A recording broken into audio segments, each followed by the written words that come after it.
Avui hem celebrat un Consell Executiu extraordinari per ratificar conjuntament amb el vicepresident i els consellers i conselleres, en exercici del legítim dret a l'autodeterminació que té una nació mil·lenària com Catalunya, a un referèndum que se celebrarà el diumenge, dia 1 d'octubre d'enguany.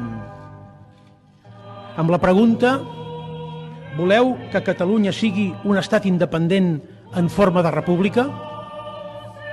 Aquesta pregunta estarà formulada en els 3 idiomes oficials que hi ha al Principat de Catalunya: el català, el castellà i també l'aranès a la Vall d'Aran. I la resposta que hi donin els nostres conciutadans, en forma de sí o de no, serà un mandat que aquest govern es compromet a aplicar. Toca a les catalanes i als catalans de decidir el seu futur.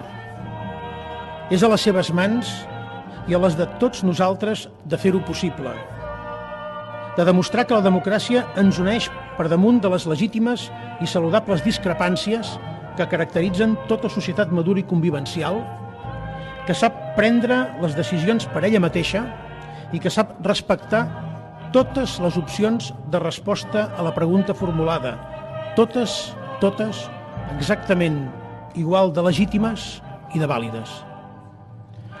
El govern es conjura a oferir totes les garanties i a vetllar per la rectitud del procés de convocatòria, organització i celebració del referèndum, i fa una crida a tots els ciutadans i ciutadanes a assumir col·lectivament, amb la màxima dignitat i exigència, l'exercici d'un dret inalienable, un dret sobre el qual descansa l'edifici de la democràcia, el dret de les persones a decidir lliurement el futur del seu país. Visca Catalunya!